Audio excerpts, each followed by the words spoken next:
Hello friends, welcome back to our channel. MPPSC prelims 2026 को ध्यान में रखते हुए हम कर रहे हैं एमपीपीएससी के इतिहास विषय के क्वेश्चन प्रैक्टिस। साथ ही साथ हम देख रहे हैं कॉन्सेप्ट को देख रहे हैं, साथ ही साथ उनके जो है फैक्ट भी देख रहे हैं जुड़े हुए। कुल मिलाकर के कहा जाए कि एमपीपीएससी प्रीलिम्स 2026 के लिए एक क्वेश्चन के साथ में ज़्यादा से ज़्यादा रिवीजन की जो हमारी क्लासें चल रही हैं, वो क्लास की अगली श्रृंखला है आज, जिसमें हम देखेंगे कौन कौन से टॉपिक हम देखने वाले हैं। इसके अंतर्गत में जो क्वेश्चन लिए हुए हैं वो है गोलमेज सम्मेलन होगा, पूना पैक्ट होगा और कांग्रेस का समाजवादी दल होगा। इन तीन टॉपिक को लेकर के आज के जो है क्वेश्चन में हम चर्चा करेंगे। यह है आई थिंक पता नहीं, लगभग जो है ये 50+ क्लासें जो है अपनी हो चुकी हैं इतिहास विषय की। और ये निश्चित रूप से एक बड़ा ही फ्रेंड्स ईमानदारी का मतलब बहुत ही मेहनतपूर्ण कार्य है। अगर आप कितना भी कर लें, अगर परीक्षा के टाइम पर आप फड़फड़ाएंगे तो कुछ नहीं होगा भाई। उससे जहाँ आप 50+ क्लासें कर चुके हैं, हर क्लास 1 घंटे से कम नहीं होती है, ऊपर होती है, तो 60 से 70 घंटे आप जो है इतिहास पढ़ चुके हैं। ये निश्चित ही आपका काबिल तारीफ़ कार्य है और ये कभी भी कम समय में पूरा नहीं किया जा सकता है। हमने हर जो है टॉपिक पर 20-25 प्रश्न, 30 प्रश्न, 40 प्रश्न तक जो है चर्चा की हुई है और इसमें बहुत ही आपका फ़ायदा होने वाला है। देखिएगा, कहीं भी आप पढ़ लीजिएगा, इतने से ज़्यादा आपको फैक्ट नहीं देखने को मिलेंगे जितने हमारे द्वारा करवाए जा रहे हैं। और निश्चित रूप से मैं चूँकि समय लेता हूँ भाई, ऐसा नहीं है, वास्तविकता है ये और सच्चाई को स्वीकार कीजिएगा। अगर आप इतना टाइम नहीं देते हैं तो एमपीपीएससी निकालने का सपना छोड़ दीजिएगा। अगर आपको ऐसा लगता है कि 2 घंटे या 4 घंटे हम पढ़ कर के निकाल लेंगे, कभी संभव नहीं है, क्योंकि यहाँ आपसे बहुत श्रेष्ठ लोग जो है मेहनत कर रहे हैं। और जो है आपसे यदि कोई आप 2 घंटा 4 घंटा देते हैं, कोई व्यक्ति 8 घंटा दे रहा है, तो आप जो है उससे कभी नहीं जीत सकते हैं। तो चलिए इसी जो प्रयास में, और भाई जो क्या करिएगा, बहुत कम लोग जो है आप लोगों का क्या है सपोर्ट मिलता है, तो ये अच्छी बात नहीं है। अगर आपके सामने कोई व्यक्ति क्या कर रहा है, इतने अच्छे से एफर्ट कर रहा है और सब कुछ आपको बेहतर तरीके से दे रहे हैं। अभी देखना, मेंस की भी जो है एक क्लास लेने वाले हैं, बहुत अच्छे शॉर्ट नोट्स जो है दे देंगे, ठीक है, बना करके खुद के हाथों से जो है अपना खुद का कंटेंट आपको जो है दे दिया जाएगा। सिर्फ चीज़ें जो है बहुत सिलेक्टेड वे में करनी होती हैं। हर मार्गदर्शन जो है आपको देने के लिए तैयार हैं, बशर्ते जो क्या है डिमोटिवेशन नहीं होना चाहिए। आज जो है मैं काफ़ी ये सब चीज़ें फील करता रहा कि मतलब कैसे लोग हैं यार, वही नहीं कर पाता है। एक बात है, इसको स्वीकार कीजिएगा कि कहते हैं ना, इतना कंपटीशन है, तो इसमें देखने को तो बहुत भाई 2 लाख लोग भाग लेते हैं, लेकिन आप जो है अपने आसपास से देख सकते हैं कि 100 लोगों में से 2 या 4 लोग ही ऐसे होते हैं जो क्या करते हैं, वास्तव में रियलिटी में क्या कर रहे होते हैं, स्टडी कर रहे होते हैं। बाकी तो सब ऐसा है कि सब जानते हैं आप लोग। चलिए हम बात करते हैं, ये जो है हमारा आज का टॉपिक होने वाला है। थोड़ी सी चीज़ें अगर हम यहाँ पर समझ लें तो ज़्यादा बेहतर होगा। देखिएगा, एक कुछ डायग्राम है, शायद आपको अच्छे से दिख रहा हो, उम्मीद है। देखिएगा, हमने पिछली क्लास में समझा था कि महात्मा गांधी जी ने क्या चलाया था, सिविल डिसओबीडियंस मूवमेंट जो है चलाया हुआ था, जिसे क्या कहते हैं, असहयोग आंदोलन कहते हैं। ठीक है, क्या कहते हैं, वो सविनय अवज्ञा आंदोलन कहते हैं। भाई इतने मतलब भयंकर शब्द हैं ये कि 50 बार बोले हुए भी क्या है, कभी कभी हो जाता है ऐसा। तो सविनय अवज्ञा आंदोलन किसने चलाया था, गांधी जी ने चलाया था। एक बार जो हम क्या करेंगे, थोड़ा सा अच्छे तरीके से समझ लेंगे कहीं पर, ताकि हमारी चीज़ें जो है क्या है हमेशा के लिए क्लियर बनी रहें। तो यहाँ पर आप जो है चीज़ें ध्यान से देखना, मैं समझा रहा हूँ कि गांधी जी ने क्या चलाया था, सविनय अवज्ञा आंदोलन कहिए या नमक कानून कहिए या नमक सत्याग्रह कहिए। तो नमक सत्याग्रह किसने चलाया, गांधी जी ने चलाया। ठीक है, किसने चलाया, नमक सत्याग्रह जो है किसने चलाया, गांधी जी ने चलाया। इधर जो है ये क्या चल रहे हैं, आंदोलन चल रहे हैं, मतलब ये राष्ट्रवादी आंदोलन है फ्रेंड्स। क्या चल रहे हैं, ये राष्ट्रवादी आंदोलन, मतलब देश को आज़ाद करवाने के लिए जो है ये आंदोलन चल रहे हैं। दूसरी तरफ जो है एक अंग्रेज़ों के समय पर यहाँ पर क्या चल रहा है, संवैधानिक विकास भी चल रहा है। कौन सा विकास चल रहा है, संवैधानिक विकास भी चल रहा है। इसी समय पर हम जब इन समझेंगे चीज़ें, तभी आप जो है इतिहास जुड़ पाएगा आपका।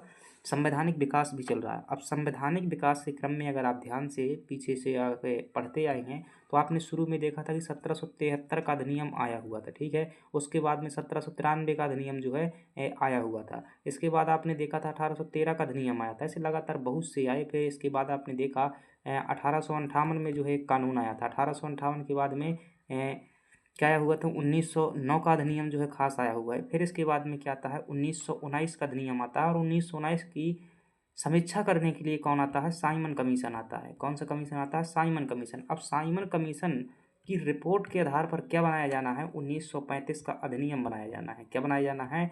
संविधान के, क्योंकि कोई भी व्यवस्था हो भाई संविधान से ही चलती होती है। तो अंग्रेज़ों के ज़माने पर भी क्या होते थे, समय समय पर कानून बनाए जाते थे, बदलते थे, जैसी जैसी व्यवस्थाएं होती थी उस हिसाब से बनाए जाते थे। तो 1935 का अधिनियम जो है आगे चल कर के बनाया जाना है, और इसके लिए कौन आया हुआ है? भारत में साइमन कमीशन आया हुआ है। साइमन कमीशन हम पढ़ चुके हैं, कोई भी सदस्य भारतीय नहीं था, इसमें खूब विरोध किया गया था। यह 2 बार भारत में आया हुआ था। ठीक है। अब जो है क्या होना है, ये 1935 का अधिनियम बना है, आना है, तो साइमन कमीशन की क्या आ चुकी है? रिपोर्ट आ चुकी है। क्या आ चुकी है? साइमन कमीशन की जो है रिपोर्ट आ चुकी है, और इस रिपोर्ट के आधार पर क्या बनना है आपका? 1935 का अधिनियम बनना है। लेकिन यह रिपोर्ट जो है भारतीयों के मन की नहीं, इसलिए भारतीय क्या कर रहे हैं? इसका विरोध कर रहे हैं। तो लंदन में क्या करवाए गए? 3 सम्मेलन आयोजित किए गए। कितने सम्मेलन आयोजित किए गए? 3 सम्मेलन आयोजित किए गए, जिन्हें क्या कहते हैं? राउंड टेबल कॉन्फ्रेंस कहते हैं, यानी कि गोल मेज सम्मेलन कहा जाता है। क्या कहा जाता है? गोल मेज सम्मेलन। ये कितने हुए हैं? 3 हुए हैं। अब ये 3 क्यों हुए हैं? एक में ही काम चल जाता तो सबसे पहले पहला होता है, इसमें गांधी जी और कांग्रेस भाग ही नहीं लेते हैं, तो ये असफल हो जाता है, क्योंकि जब तक देश की सबसे बड़ी पार्टी ये नहीं कहेगी कि भाई ठीक है आपकी रिपोर्ट, तब तक उस देश में कानून कैसे लागू कर दोगे। फिर जो है दूसरा गोलमेज सम्मेलन होता है, और दूसरे गोलमेज सम्मेलन में क्या है? नमक सत्याग्रह को रोक दिया जाता है, गांधी इरविन समझौता हो जाता है, और गांधी इरविन समझौता के तहत गांधी जी कहाँ जाते हैं? दूसरे गोलमेज सम्मेलन में जाते हैं। ठीक है। अब दूसरे गोलमेज सम्मेलन में जाते हैं, यहाँ पर जो है भारतीय उपस्थित हुए, जैसे कि दलित समाज का प्रतिनिधित्व करके जो है बाबा साहब भीमराव जी जो है यहाँ पर उपस्थित हुए, भीमराव जी उपस्थित हुए। इसी प्रकार से कोई ईसाई का प्रतिनिधित्व करके उपस्थित हुआ, कोई जो है सिखों का प्रतिनिधि उपस्थित हुआ, और जो कांग्रेस पहुंची हुई थी यहाँ पर, जो इंडियन नेशनल कांग्रेस का प्रतिनिधि करके गांधी जी गए हुए थे, वो पूरे देश का प्रतिनिधित्व करके गए हुए थे, पूरे देश के प्रतिनिधि बन करके गए हुए थे। यहाँ पर गांधी जी भी पहुँचे। अब भाई इन पर चर्चा हुई राउंड टेबल कॉन्फ्रेंस में, यानी कि सम्मेलन में क्या हुई? चर्चा हुई कि भाई आपकी क्या दिक्कत है, आप इस रिपोर्ट से क्यों सहमत नहीं हैं, आपको क्या कौन कौन सी मांगें चाहिए। तो सभी से जब मांगें पूछी गई, तो इस सभा में जो है बाबा साहब भीमराव अम्बेडकर ने जो है अपनी बात रखी। ये मैं इसलिए बता रहा हूँ क्योंकि आगे चल करके जो हमारे टॉपिक हैं इन्हीं पर टिके हुए हैं, तब वहाँ पर चर्चा करते हैं जहाँ हमसे जो है टॉपिक करना है, क्योंकि और भी चर्चा कर सकते हैं, लेकिन टॉपिक का बैकग्राउंड ही बनाना है। बाबा साहब भीमराव अम्बेडकर ने जो क्या किया, यहाँ पर जो है आरक्षण की मांग की, और ये आरक्षण का इतिहास मैं बता चुका हूँ पहले भी, कि शुरुआत में 1909 से शुरुआत होती है। अंग्रेज फूट डालो और राज करो की नीति का अनुसरण कर रहे थे कि भारत में जितनी भी जातियाँ हैं सभी को अलग अलग में बांट दो, आपस में लड़ते रहेंगे, हम राज करते रहेंगे। ठीक है। सबसे पहले जो है मुस्लिम से शुरुआत होती है, और 1909 में जो है मुस्लिम के लिए दिया जाता है। 1919 में जो है सिखों को, आंग्ल भारतीयों को, ईसाइयों को, और ऐसे कई लोगों को दिया गया था। ठीक है। अब इसे और विस्तार कर दिया गया।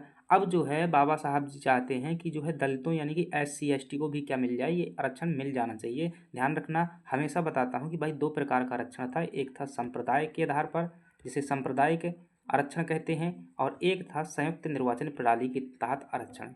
कौन सा आरक्षण? संयुक्त निर्वाचन प्रणाली के तहत आरक्षण। संयुक्त निर्वाचन प्रणाली में क्या होता है कि जिसे आरक्षण दिया जाता है जिस जाति को, उसमें मतलब खड़ा, तो मतलब वहाँ का जो प्रतिनिधि खड़ा होता है वो उसी जाति का होता है जिसके लिए आरक्षण होता है, लेकिन वोट जो यहाँ पर देते हैं सभी जातियों के लोग देते होते हैं, यानी कि वोट सबको ही देगा, और नेता सिर्फ जो बनेगा जिसके लिए रिजर्वेशन दिया होगा वो बनेगा। सांप्रदायिक निर्वाचन प्रणाली में क्या होता है कि जिसको रिजर्वेशन दिया गया है वही व्यक्ति खड़ा हो सकता है उसी जाति का, और वोट भी उसी जाति के लोग डालेंगे। ठीक है। वोट भी उसी जाति के लोग डालेंगे, सामान्य जाति या दूसरी जातियों के लोग वोट नहीं डाल सकते। तो जो भीमराव जी आरक्षण मांग रहे थे ये वाला मांग रहे थे। ठीक है। अब गांधी जी जो है इसके पूरे की तरह खिलाफ थे। ठीक है। ये वाला आरक्षण नहीं देना चाहते थे। गांधी जी का, भीमराव जी का तर्क था, भीमराव जी का क्या तर्क था कि सिखों को आरक्षण दे दिया गया है, मुसलमानों को दिया गया है, और ईसाई मिशनरियों को दे दिया गया है, तो ये इतने ज़्यादा पिछड़े नहीं हुए हैं जितने कि क्या है बाकी SC ST और दलित पिछड़े हुए हैं। गांधी जी ने कहा बिल्कुल सही बात कह रहे हो। लेकिन गांधी जी का तर्क था कि जिस प्रकार से सिख धर्म एक हिंदू धर्म से अलग है, जिस प्रकार से मुसलमान धर्म जो है एक हिंदू धर्म से अलग है, जिस प्रकार से ईसाई धर्म एक हिंदू धर्म से अलग है, वो बाहरी धर्म है, इसलिए हमने उनका क्या है विरोध नहीं किया, लेकिन हिंदू धर्म को हम जो है पुनः टूटने नहीं देंगे। ये किसका तर्क था? गांधी जी का। तो आपके दिमाग में प्रश्न आएगा, क्या गांधी जी आरक्षण के विरोधी थे? बिल्कुल नहीं। गांधी जी ये वाला आरक्षण जो है दिलवाना चाहते थे, और जहां सांप्रदायिक निर्वाचन प्रणाली के तहत भीमराव जी 71 सीटें जो है क्या मांग रहे थे, आरक्षण मांग रहे थे, गांधी जी ने इसके तहत कितनी 148 सीटें जो है आरक्षण के लिए दिलवाई हुई थी। और आज भी जो भारत में आरक्षण चलता है वो इसी प्रणाली के तहत चलता है।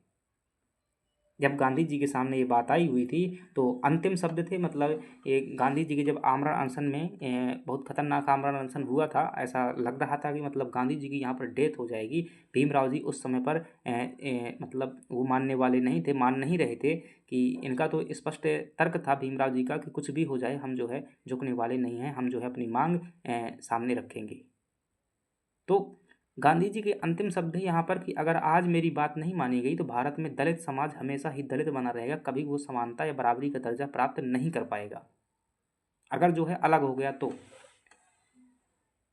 तो अंततः बहुत सारे मतलब पूरे देश के नेता जब भीमराव पर दबाव बनाए कि देखिए जितना दलित समाज आपके साथ में उससे कहीं ज़्यादा गांधी के साथ में है, अगर गांधी जी को कुछ होता है तो देश में एक बहुत बड़ा विद्रोह हो जाएगा और आपकी जो छवि बनी हुई है वो छवि भी खत्म हो जाएगी। तब कहीं भीमराव जी जो है क्या करते हैं, इस बात को मानते हैं, फिर दोनों के मध्य में क्या होता है, पूना समझौता होता है। इसी को क्या कहा जाता है, पूना पैक्ट कहते हैं। तो ये सब चीज़ें हम अपन चर्चा में करने वाले हैं। आई होप चीज़ें आपको समझ में आ रही होंगी। चलिए अपने प्रश्नों को जो है सॉल्व करते हैं। हर प्रश्न में जो कुछ ना कुछ कॉन्सेप्ट अपने देते जाएंगे। तो ये है हमारा MPPSC प्रीलिम्स के लिए। अगर आप भी MPPSC प्रीलिम्स 2026 में देना चाहते हैं, भाई गारंटी लेता हूँ, ठीक है, निकल जाएगा। बस डेली लगे रहिएगा, किसी दिन रुकिएगा मत। और आपको पता होगा कि जिस दिन से क्लास चला रहे हैं ना, तो मतलब मैं आई थिंक मैं अपनी जो है क्षमता पर किसी दिन क्लास नहीं रोकी हुई, रेगुलर जो है आपके सामने क्या कर रहा हूँ, 2 से 3 टेस्ट दे रहा हूँ, 2-3 क्लासों के लिए कंटेंट बनाता हूँ, फिर पढ़ाता हूँ, टेस्ट बनाता हूँ, टाइपिंग करता हूँ, ये सब चीज़ें होती हैं। तो ये स्ट्रगल जो है ऐसे नहीं होता है, आपके सामने चीज़ें जब बोल पाई जाती हैं तो लगातार मेहनत का परिणाम होता है। तो आप भी जो है इसका पीछा कीजिए, तभी जो है क्या हो पाएगा, एक बेहतर परिणाम आ पाएगा। अन्यथा उम्मीद मत करिएगा कि हमारा टेस्ट निकल जाएगा अगर आप इतना नहीं कर सकते हैं, क्योंकि जो सच्चाई है वो आपके सामने बताई जा रही है। शायद वास्तविकता है तो मैं वास्तविकता के लिए ही इतनी बड़ी क्लासें बना रहा हूँ, वरना 15-15 मिनट में शॉर्ट में जो है मैं रिवीजन करवा सकता हूँ। ऐसी बात नहीं है कि सिर्फ इतना बता दिया कि इतने में जो है यहाँ पर हुआ था। कॉन्सेप्ट सिर्फ मतलब एक क्रोनोलॉजी जैसे पढ़ाना है, जैसे इतिहास पढ़ाना होता है। तो राजनीतिक इतिहास कई लोग पढ़ा देते हैं, राजाओं का इतिहास, बाद में प्रश्न नहीं फंसते। फिर कहाँ से प्रश्न फंसेंगे भाई, अगर सिलेबस की सीमा को नहीं पूरा करोगे। चलिए बात करते हैं। ये सब कुछ है, चाहिए आपको PDF चाहिए, टेस्ट सीरीज टेलीग्राम में सब कुछ मिल जाएगा, वहाँ पर आप जो है आ जाइएगा। चलिए बात करते हैं अपने प्रश्नों की। पहला प्रश्न है हमारे पास में कि निम्नलिखित में से किस भारतीय नेता ने लंदन में प्रथम गोलमेज कॉन्फ्रेंस में भाग लिया था। देखिए कितने सम्मेलन हुए हैं, गोलमेज सम्मेलन हुए हैं, तो आप क्या कहोगे, 3 गोलमेज सम्मेलन हुए। कहो किस लिए हुए थे, इसलिए हुए थे कि जो साइमन कमीशन की रिपोर्ट है उस पर सभी लोग क्या कर सकें, चर्चा कर सकें और 1935 का अधिनियम बन सकें।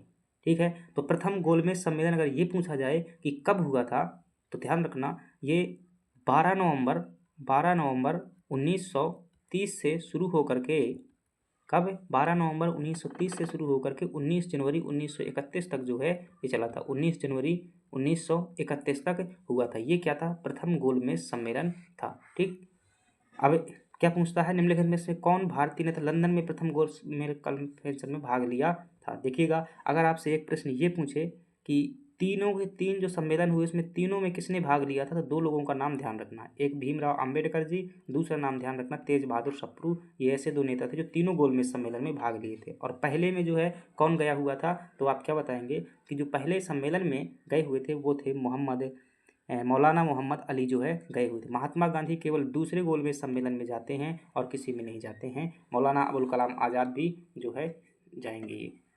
पंडित जवाहरलाल नेहरू नहीं गए हुए थे, किसी भी नहीं गए हुए थे। प्रथम गोलमेज सम्मेलन पता चल गया कहाँ होता था, लंदन में होते। तीनों के तीनों गोलमेज सम्मेलन कहाँ पर हुए थे, लंदन में हुए थे। चलिए व्याख्या देख लेते हैं। व्याख्या बहुत महत्वपूर्ण है भाई, देखिएगा। और जब आप जैसे नोट्स वगैरह बना रहे हों, अगर लिख रहे हों, तो आपको क्या लिखना होता है, ये चीज़ें लिखनी होती हैं। हेडिंग बनाई प्रथम गोलमेज सम्मेलन, और ये फैक्ट जो है आपको क्या करना है, नोट करनी है बस। तो यहाँ पर पता नहीं भाई स्लाइड कैसे ऐसी हो जाती है। पहले तो मैं क्या करता हूँ, इनको फिक्स में मतलब वो करता हूँ, लेकिन प्रिंट करने के दौरान क्या हो जाता है भाई, मैं 9:16 सेलेक्ट कर देता हूँ ताकि जो है स्लाइड के फॉर्मेट में आ जाए, लेकिन वहीं पर जो है मामला गड़बड़ हो जाता है ये। चलिए देखते हैं। प्रथम गोलमेज सम्मेलन जो है ये कब तक हुआ था, तो यहाँ पर डेट लिखी हुई है 12 नवंबर से लगा करके 12 नवंबर 1930 से 19 जनवरी 1931 के मध्य में हुआ था। कहाँ पर पूछे अगर हुआ था तो आप क्या बताएंगे, लंदन में। किसकी अध्यक्षता में, ब्रिटेन के प्रधानमंत्री की अध्यक्षता में हुए थे। और इसमें मौलाना जो मोहम्मद अली थे और जिन्ना भी इसमें गए हुए थे और आगा खां इसमें शामिल हुए। 3 लोग जो है ये मुस्लिम लीग के नेता के रूप में गए हुए थे। हर कोई जाता था भाई, ध्यान रखना, हर कोई जाता था। कैसे हर कोई जाता था, मतलब कि जैसे गोलमेज सम्मेलन होते थे तो मुस्लिम लीग के नेता अपने मतलब लिए जाते थे, अपने उनका प्रतिनिधित्व करने के लिए। दलित समाज के जो नेता थे वो भी जाते थे जैसे, और जो हिंदू महासभा के नेता थे वो भी जाते थे। कांग्रेस जो है पूरे देश का प्रतिनिधित्व करके जाती थी। ठीक है, तो यहाँ पर क्या सही होने वाला है, मोहम्मद अली सही होने वाला है। अब देखिए चर्चा करने में भाई अपना समय तो देते ही हैं, तो जो रियल स्टूडेंट है ना वो एक क्वेश्चन से ही समझ जाएंगे। अगर समय लग रहा है तो यहाँ पर कंटेंट भी तो, कॉन्सेप्ट भी तो मिल रहे हैं। ये आप देख पा रहे हैं यहाँ पर जो ये है गोलमेज सम्मेलन लगा हुआ है, यहाँ पर ये सभी भारतीय बैठे हुए हैं और विभिन्न प्रकार के और लोग बैठे हुए हैं। यहाँ पर जो है अध्यक्ष साहब बैठे होंगे, जो यहाँ का अध्यक्ष होगा प्रधानमंत्री, और ये सब क्या करेंगे, अपनी अपनी बातें रखेंगे कि हमारी समस्या ये है, हमारी समस्या ये, कि बकवास होगी, बहस होगी, अंततः कानून बनेगा। जैसे संसद में चर्चा होती है तो वैसे वहाँ पर गोलमेज सम्मेलन हुए थे। अब देखिएगा जो कुछ एक्स्ट्रा फैक्ट देखिएगा, जो मौलाना मोहम्मद अली थे इनके बारे में देखिएगा। ये फैक्ट ध्यान रखिएगा, बहुत महत्वपूर्ण है। ये आपको जो है रिवीजन में बहुत मदद करेंगे, चीज़ें आपकी जोड़ने में मदद करेंगे। जो मौलाना मोहम्मद अली थे ये कौन थे, ये जो है खिलाफत आंदोलन के प्रमुख नेता थे। और खिलाफत आंदोलन क्यों, किस लिए हुआ था, तो आप कहेंगे जो खलीफा का पद था अंग्रेज़ों ने हटा दिया था, इसको रोकने के लिए जो है क्या किया गया था, मुसलमानों द्वारा भारत में किया गया आंदोलन था। गांधी जी भी इसमें साथ में जुड़े हुए थे। तो खिलाफत आंदोलन के प्रमुख नेता थे मोहम्मद अली और शौकत अली, ये 2 प्रमुख नेता थे। इन्होंने कौन सी पत्रिका निकाली हुई थी, ध्यान रखिए, कॉमरेड नाम की पत्रिका किसके द्वारा निकाली गई थी, मोहम्मद अली द्वारा अंग्रेजी में, और हमदर्द नाम की पत्रिका जो है हिंदी में निकाली गई थी।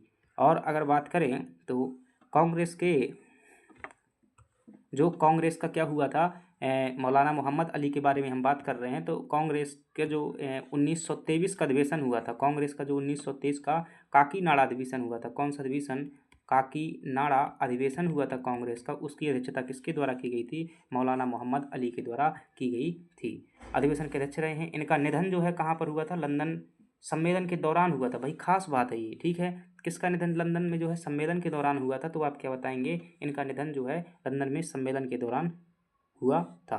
चलिए, इनकी जो है प्रसिद्ध उक्ति है, इनका प्रसिद्ध कथन क्या था मौलाना मोहम्मद अली का, कि मैं गुलाम भारत नहीं लौटना चाहता। किसका ये कथन था भाई, मैं गुलाम भारत नहीं लौटना चाहता। वहीं पर इनकी क्या हो जाती है, डेथ हो जाती है। तो ये अंतिम शब्द थे, और ये शब्द किसके हैं, मौलाना मोहम्मद अली के जो है क्या है, ये अंतिम शब्द हैं। चलिए आगे बढ़ जाते हैं, चीज़ों को देखते हैं। दूसरे नंबर का प्रश्न है हमारे पास में, जिसमें पूछा जा रहा है कि जो प्रथम गोलमेज सम्मेलन के बारे में निम्नलिखित में से कौन सा एक सही नहीं है। अगर डिटेल से पिछला क्वेश्चन देखा हुआ तो बन जाएगा। यह 1930 में हुआ था। क्या कह सकते हैं क्या भाई, जैसे 12 नवंबर 1930 से लेकर के ये है, ठीक है, 19 जनवरी 1931 तक हुआ था। ठीक है, इतने में हुआ था। 1930 में कह सकते हैं कि 1930 में आयोजित हुआ था, यानी कि शुरू हुआ था। इसे साइमन कमीशन की आयोग की रिपोर्ट पर चर्चा करनी थी, ये बात भी सही है। ठीक है, ये बात भी सही है। इसका आयोजन लंदन में किया गया था, ये भी बात सही है। इसमें कांग्रेस प्रतिनिधिमंडल ने भाग लिया था, ये बात पूरी तरीके से गलत है, क्योंकि कांग्रेस केवल जो है सेकेंड अधिवेशन में जाता है, केवल दूसरे गोल में सम्मेलन में गया हुआ था, और किसी में कांग्रेस नहीं जाता। तो आपका सही जवाब क्या हो जाएगा, ऑप्शन डी हो जाएगा। चलिए, तो प्रथम गोल में सम्मेलन के बारे में हमेशा ये बातें ध्यान रखना। अभी हमने देखा 12 जनवरी से लेकर के 12 नवंबर से लेकर 19 जनवरी तक होता है 1930-31 में, और इसका आयोजन कहाँ पर हुआ था, लंदन में हुआ था। साइमन कमीशन की रिपोर्ट पर चर्चा करनी थी। निष्कर्ष रूप में यह जो है असफल रहा था, क्योंकि इसमें कांग्रेस ने भाग नहीं लिया था। चलिए आगे बढ़ जाते हैं। इसमें जो राउंड टेबल आरटीसी का मतलब होता है राउंड टेबल कॉन्फ्रेंस फर्स्ट, प्रथम गोलमेज सम्मेलन। तो इसका जब विश्लेषण करते हैं हम, तो चीज़ों को ध्यान से देखिएगा, बहुत महत्वपूर्ण जो है आपके लिए होने वाला। कांग्रेस ने प्रथम गोलमेज सम्मेलन का बहिष्कार किया था। उद्देश्य क्या था, साइमन कमीशन की रिपोर्ट पर विचार करना जो है किसका उद्देश्य है, जो गोलमेज सम्मेलन आयोजित किए गए थे उसका उद्देश्य है। कहाँ पर होते थे यह सम्मेलन, स्थान सेंट जेम्स पैलेस लंदन में जो है गोलमेज सम्मेलन हुआ था। अध्यक्ष कौन था, ब्रिटिश प्रधानमंत्री रैमजे मैकडोनाल्ड जो क्या थे, ये यहाँ के प्रधानमंत्री जो है अध्यक्ष थे गोलमेज सम्मेलन के। एक्स्ट्रा फैक्ट देखिएगा, जो प्रथम गोलमेज सम्मेलन था, एक्स्ट्रा जानकारी देखिए क्या ध्यान रखना है कि उद्घाटन किसने किया था? किंग जॉर्ज पंचम द्वारा जो है प्रथम गोलमेज सम्मेलन का उद्घाटन किया गया था। कुल सदस्य इसमें कितने थे? कुल 89 सदस्यों ने भाग लिया था। ब्रिटिश भारत से 57 सदस्य और देसी रियासतों से जो है 16 सदस्यों ने क्या लिया था? भाग लिया था। ये बात भी आप ध्यान रखना कि जो प्रथम गोलमेज सम्मेलन था उसमें कुल कितने लोगों ने भाग लिया था भारत के? तो 89 लोगों ने भाग लिया था। ब्रिटिश भारत के 57 और जो देसी रियासतें थी वो 16 भाग लिए थे। रियासतों का जो है नेतृत्व किसने किया था? बीकानेर के महाराजा गंगा सिंह ने जो है रियासतों का नेतृत्व किया हुआ था। और महिला प्रतिनिधि के रूप में कौन गई हुई थी यहाँ पर? तो ध्यान रखिएगा, प्रथम गोलमेज सम्मेलन में महिला प्रतिनिधि के रूप में कौन जाती हैं? बेगम शाहनवाज और राधा लक्ष्मी जो है महिला प्रतिनिधि के रूप में गई हुई थी। और बाबा साहब जो गए होंगे दलित प्रतिनिधि के रूप में गए थे। और मुस्लिम लीग के जो है 3 नेता गए हुए थे।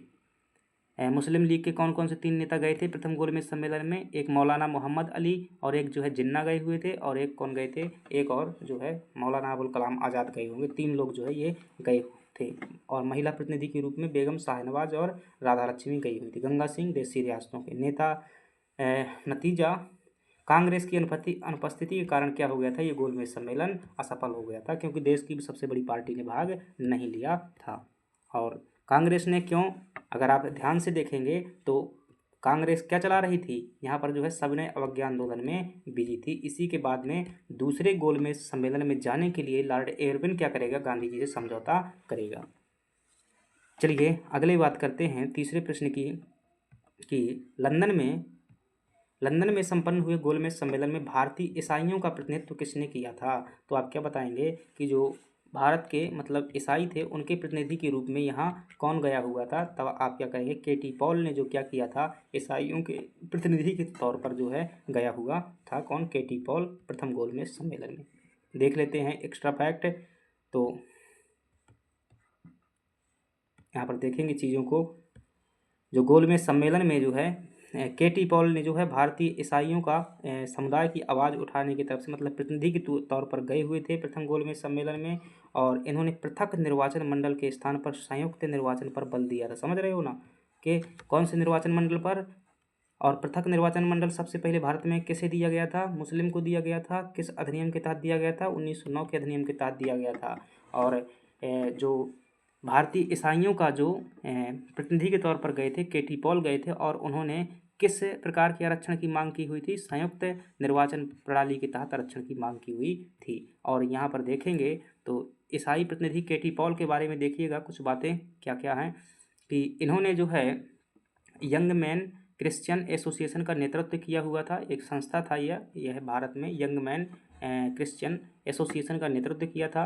वे मद्रास क्रिश्चियन कॉलेज से क्या थे? संबंधित थे। कौन? केटी पॉल। उन्होंने ईसाई समुदाय में स्वदेशी आंदोलन का क्या किया था? प्रचार किया था। वे भारतीय ईसाइयों के बड़े राजनीतिक नेता माने जाते हैं। कौन? केटी पॉल। और 1931 में क्या हो गया था? इनका निधन हो गया था। भाई साहब 1931 में ही कौन? मोहम्मद अली का भी निधन हो गया था वहीं पर। और उन्होंने कथन कहा था कि मैं गुलाम भारत में वापस नहीं जाना चाहता। अगले प्रश्न की बात करते हैं। जो अगला प्रश्न है कि निम्नलिखित में से किस व्यक्ति ने द्वितीय गोलमेज सम्मेलन में भाग नहीं लिया था? अब देखिएगा सेकेंड राउंड टेबल कॉन्फ्रेंस होती है तो आपको जो है यह द्वितीय गोलमेज सम्मेलन कब होता है? 1932 में होता है। कब होता है फ्रेंड्स? 1932 में जो है दूसरा गोलमेज सम्मेलन होता है। और इस गोलमेज सम्मेलन में अगर बात की जाए तो कांग्रेस क्या करती है? इसमें भाग लेती है। क्या करती है? कांग्रेस भाग लेती है। क्यों? क्योंकि इनके मध्य में जो है गांधी इरविन समझौता हो चुका है। गांधी इरविन समझौता। फिक्स डेट पूछी जाती है 5 मार्च 1931। ध्यान रखिएगा कब? 5 मार्च 1931 को जो है गांधी जी और इरविन के मध्य में समझौता होता है। और समझौते के तहत गांधी जी क्या लेंगे? कांग्रेस प्रतिनिधि के तौर पर जो है कहाँ जाएंगे? लंदन जाएंगे। और लंदन के सम्मेलन में क्या लेंगे? भाग लेंगे। तो यहाँ पर देखिएगा कौन गए? सॉरी क्या प्रश्न पूछ रहा है? किस व्यक्ति ने द्वितीय गोलमेज सम्मेलन में भाग नहीं लिया हुआ था? अगर देखेंगे तो गांधी जी तो गए थे भाई, मदन मोहन मालवीय उनके साथ में थे, सरोजनी नायडू महिलाओं का प्रतिनिधित्व कर गई हुई थी, मौलाना आज़ाद ये नहीं गए हुए थे। तो इनका सही जवाब क्या हो जाएगा?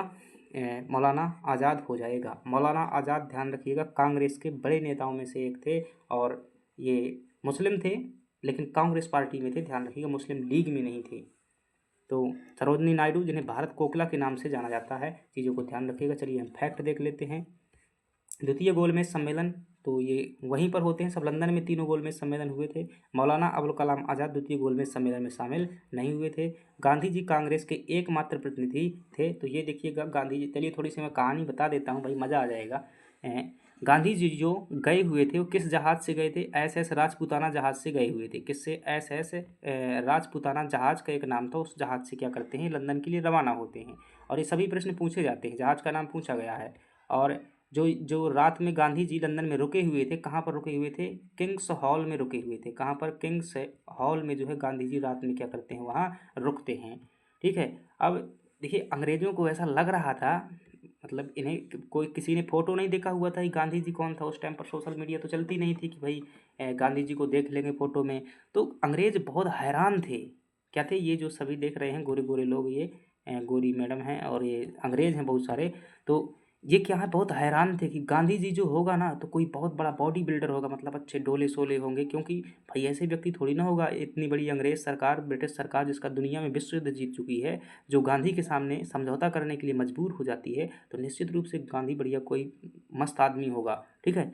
तो जब गांधी जी वहाँ पहुँचते हैं लंदन में, तो इन्हें देखने के लिए जो है बहुत लोग आए हुए थे। किन्हें देखने के लिए? गांधी जी को देखने के लिए जो है बहुत सारे अंग्रेज वहाँ पर आए हुए थे। तो गांधी जी सिंपल थे भाई। इनकी ये झोला है, मतलब ये कपड़े हैं, इनकी वेशभूषा, चश्मा है, और वही एक उनका थैला है, और एक उनकी जो सत्य के साथ हमारे प्रयोग पुस्तक रहती थी हमेशा साथ में, और एक पेन रहता था। यही उनकी क्या थी, जीवन शैली थी। ना बहुत लंबा पैसा रुपया लेकर चलते थे, ना सिक्योरिटी, ना कुछ ना कुछ। ठीक है। तो जब यहाँ पहुँचे तो सभी लोग कहे थे, हुआ गांधी, वेयर इज गांधी, गांधी कौन है, कहाँ है गांधी? तो किसी ने कहा कि भाई ये व्यक्ति जो है गांधी है। कहते वाह, she is Gandhi, he is Gandhi. तो मतलब वो अंधेर में थे कि मतलब इतना एक साधारण सा व्यक्ति क्या कर रहा है, इतनी बड़ी ब्रिटिश सरकार को क्या कर रहा है, झुका देता है। तो कुछ तो दम थी भाई सिद्धांतों में। जो व्यक्ति बंदूकों से नहीं, मतलब जैसे जीता जा सकता है, सिद्धांतों से जीता जा सकता है। तो ये मतलब कहानी थी उनकी।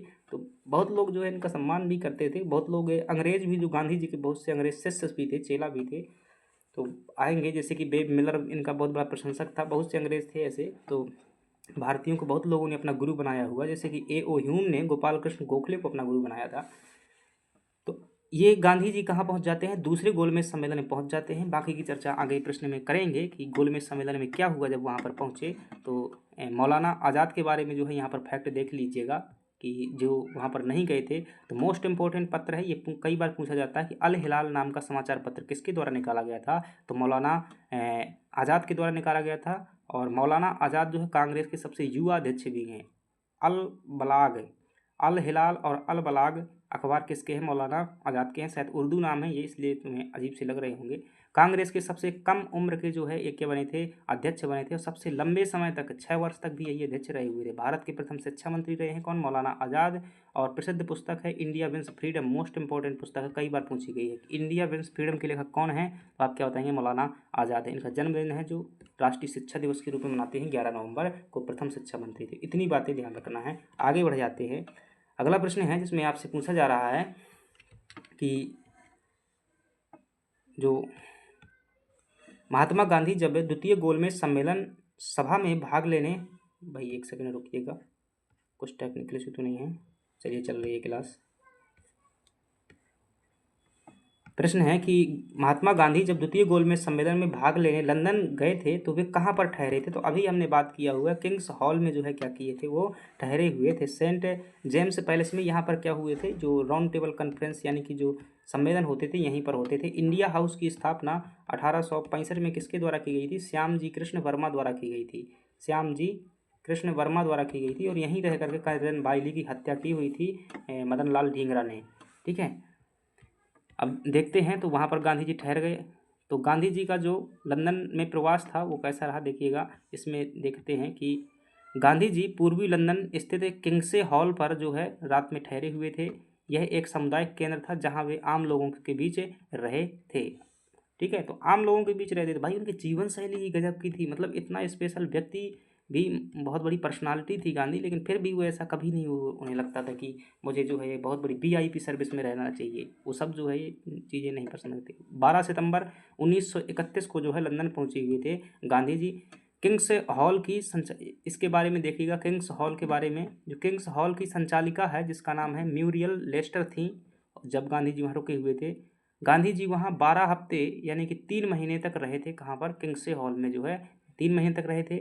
वहाँ के गरीब निवासियों ने गांधी जी का भव्य क्या किया था? स्वागत किया था, चूँकि चर्चा पहले से थी उनकी। प्रसिद्ध जो है चार्ली चैपलिन ने इसी हॉल में गांधी जी से मुलाकात की हुई थी। तो ये चार्ली चैपलिन का नाम आपने सुना होगा। तो इन्होंने जो है गांधी जी से मुलाकात की हुई थी। आज यहाँ गांधी जी की एक प्रतिमा लगी हुई है। कहाँ पर? जो किंग्स हॉल है, तो ब्रिटेन में जो है गांधी जी की यहाँ पर क्या लगाई गई है? मूर्ति भी लगाई गई है। चलिए, वो बात अलग है कि भारत में भाई आज भी जो है मंदबुद्धि लोग क्या करते हैं, खाती तो क्या है भाई, एक बार खान सर बोल रहे थे ऐसा कि जिनकी औकात क्या होती है, गांव के सरपंच से बात करने की नहीं होती है, वो क्या करते हैं? गांधी को गाली देते हैं। द्वितीय गोलमेज सम्मेलन किस प्रश्न पर असफल रहा था? तो भाई देखिएगा, समझिएगा चीज़ होगा कि द्वितीय गोलमेज सम्मेलन का जो खास मुद्दा था वो आरक्षण का मुद्दा था। सांप्रदायिक प्रतिनिधित्व का, सत्ता हस्तांतरण का, डोमिनियन स्टेटस का, सविनय अवज्ञा आंदोलन का। तो कोई ये नहीं था, ये नहीं था। सांप्रदायिक प्रतिनिधित्व के कारण जो है क्या हुआ था? असफल हुआ था। अब देखिएगा, जो द्वितीय गोलमेज की फ़ोटो मिल जाए यहाँ पर, भाई फ़ोटो तो नहीं लगी हुई है लेकिन समझाना तो है ही मुझे चीज़ें। देखिएगा यहाँ पर अपन समझ लेते हैं। यहाँ पर यूँ मान लीजिएगा ये द्वितीय गोलमेज सम्मेलन लगा हुआ है, ठीक है। और इस द्वितीय गोलमेज सम्मेलन में यहाँ पर जो है इसका अध्यक्ष बैठा हुआ है यानी कि चेयरमैन, और यहाँ पर जो है विविध प्रकार के मेंबर बैठे हुए हैं और ये क्या कर रहे हैं? सम्मेलन में मतलब भाग ले रहे हैं, बैठे हुए हैं। अब यहाँ पर जो है सबको ये अपनी अपनी बात रख रहा था। मोहम्मद अली जिन्ना ने जो है क्या किया था? अलग से पाकिस्तान की मांग रखी हुई थी, ठीक है। मोहम्मद अली जिन्ना ने जो है यहाँ पर पाकिस्तान की मांग रखी हुई थी, तो उसका तो कोई प्रश्न ही नहीं था। तो गांधी जी के देखिए, अब जो मुस्लिम लीग थी वो क्या मांगती थी? हमें अलग से क्या मिल जाए, या तो अलग से देश मिल जाए या तो फिर मतलब हमारा आरक्षण क्या कर दिया जाए? बढ़ा दिया जाए। ये 2 मांग किसकी थी? मतलब मुस्लिम लीग की थी, ठीक है। और जो गांधी जी की यानी कि जो कांग्रेस की मांग थी, गांधी कहें या कांग्रेस कहें, इनकी मांग क्या थी? पूर्ण स्वराज्य जो है गांधी जी की मांग थी। पूर्ण स्वराज्य यानी कि भारत को पूरी तरह से आज़ादी, ये गांधी जी की मांग थी। जिन्ना को डर था कि अगर पूरी आज़ादी मिल गई तो पाकिस्तान नहीं मिलेगा फिर, ठीक है। तो ये इनकी मांग थी, गांधी जी की ये मांग थी। और जो भीमराव अम्बेडकर जी थे, इनकी मांग क्या थी? इनकी मांग थी कि जो समाज का सबसे कमज़ोर वर्ग है यानी कि एस सी एस टी वर्ग है, इन्हें क्या मिल जाए? सांप्रदायिक आधार पर आरक्षण मिल जाए। क्या मिल जाए? सांप्रदायिक आधार पर आरक्षण, मिल जाए। तो बस विवाद शुरू होता है और जिन्ना की बातों को जो है सीधा सा नज़रअंदाज कर दिया जाता है। कोई इस पर जो है विशेष ध्यान नहीं रहता। तो चर्चा का ज़्यादा महत्वपूर्ण टॉपिक नहीं है। इनकी जो है अलग मांग को जो है ठुकरा दिया जाता है और गांधी जी इस बात को नहीं मानते, इनकी चर्चा खत्म हो गई। फिर जो है भीमराव जी जो है यहाँ पर सम्मेलन में उठते हैं और ये जो है अपनी वकील थे भाई, बड़े भीमराव जी भी जो है बड़े वकील थे और सभी विषयों के जो है काफ़ी सब कुछ ज्ञाता थे वो भी, और गांधी जी भी क्या थे? वो भी वकील थे। तो अपनी अपनी बात रखना सभी को आता था। तो यहाँ पर क्या होता है कि भीमराव जी जो है अपनी मांग रखते हैं, सांप्रदायिक आधार पर आरक्षण की मांग रखते हैं। गांधी जी का जवाब होता है हम इससे सहमत नहीं हैं, इस आरक्षण से सहमत है नहीं है। खूब दलीलें होती हैं, खूब जो मतलब जितना भी 2 वकील बातें करते हैं कानूनी रूप से, वो सभी बातें होती हैं। अंततः परिणाम क्या होता है? ये जो है असफल हो जाता है, ठीक है। लेकिन इतना ही नहीं भाई, यहाँ असफल हो गया, लेकिन जो यहाँ का प्रधानमंत्री था रैमजे मैकडोनाल्ड, वो क्या कर देता है? कम्युनल अवार्ड की घोषणा कर देता है। कम्युनल अवार्ड की जो क्या कर दी इन्होंने? घोषणा कर दी। कम्युनल अवार्ड मतलब ये संप्रदाय के आधार पर आरक्षण की मतलब घोषणा कर दी कि सभी को भारत में क्या दिया जाएगा? आरक्षण दिया जाएगा। इस बात से नाराज होकर के गांधी जी ने क्या रखा? भारत वापस लौट करके आए और जेल में तुरंत उन्हें गिरफ्तार कर लिया गया। जेल के अंदर ही गांधी जी क्या कर देते हैं? इस कम्युनल अवार्ड के खिलाफ में क्या कर देते हैं? आरक्षण मतलब आमरण अनशन रख देते हैं। देखिएगा, अगर आपको ये पता नहीं, एक होता है अनशन, क्या होता है? अनशन। एक होती है आमरण अनशन। क्या होता है? आमरण अनशन, ठीक है। तो यह जो है एक प्रकार का विरोध करने का तरीका होता है जिसमें खुद को कष्ट पहुंचाया जाता है। अनशन में जो है भोजन का क्या कर दिया जाता है फ्रेंड्स? त्याग कर दिया जाता है। भोजन का क्या कर दिया जाता है? त्याग कर दिया जाता है। कई लोग पानी का भी त्याग कर देते हैं, अन्न जल का भी, सबका भी त्याग कर देते हैं, सिर्फ सांस बस लेते हैं। तो गांधी जी का भी इस बार का जो अनशन था वो खतरनाक था, जेल के अंदर रखा हुआ था। और आमरण अनशन का मतलब होता है अनिश्चित काल के लिए, मतलब कोई ऐसा नहीं कि 4 दिन के लिए भूख हड़ताल हम खाना त्याग दिए या 10 दिन के लिए त्याग दी। जो अनिश्चित काल की जब क्या की जाती है, अन्न जल का त्याग किया जाता है, तो उसे क्या कहते हैं, आमरण अनशन कहते हैं। और गांधी जी ने क्या किया था, लंदन से वापस आकर के सांप्रदायिक जो अवार्ड की घोषणा की गई थी रैमजे मैकडॉनल्ड द्वारा, जिसमें सभी जातियों को आरक्षण मिलना था, चाहे वो जो कोई भी जाति हो, चाहे वो सिख हो या फिर दलित जातियाँ हो या फिर कोई भी हो, सभी को जो आरक्षण मिलना था। इस बात के खिलाफ में गांधी जी ने क्या लिखा था, यरबदा जेल में जैसे ही भारत लौट करके आते हैं तो उन्हें गिरफ्तार कर लिया जाता है और यहीं पर जो है क्या है, वो फिर अंदर ही आमरण अनशन रखते हैं। चलिए प्रश्न देखते हैं, आगे समझ में आ जाएगा, मज़ा भी आएगा। तो सम्मेलन की विफलता देखिएगा, ये सब वही लिखा हुआ है जो अपन पढ़ चुके हैं। सम्मेलन में जो है सांप्रदायिक प्रतिनिधित्व, कम्युनल रिप्रेजेंटेशन पर जो है क्या हुआ था, ये असफल हो गया था। किस पर असफल हो गया था, सांप्रदायिक प्रतिनिधित्व पर जो है अड़ गया था। दलितों के लिए पृथक निर्वाचन की मांग पर गांधी जी और अंबेडकर में क्या होती है, असहमति होती है। ब्रिटिश प्रधानमंत्री ने इसे सुलझाने के लिए अल्पसंख्यक समिति बनाई हुई थी। और यहाँ पर बात करें तो विफलता के प्रमुख कारक क्या थे, विफलता के कारक वही थे कि गांधी जी ने कांग्रेस को एकमात्र राष्ट्रीय संस्था बताया था। विंस्टन चर्चिल ने गांधी जी को अर्धनग्न फकीर जो है यहीं पर कहा हुआ था, जब गांधी जी यहाँ पर गए हुए थे, मतलब ये पर्दा नहीं पहन करके, जो धोती थी उनकी, वो धोती पहन करके, तो विंस्टन चर्चिल ने ये प्रश्न भी पूछ लेता है, किसने अर्धनग्न फकीर कहा हुआ था गांधी जी को, विंस्टन चर्चिल ने।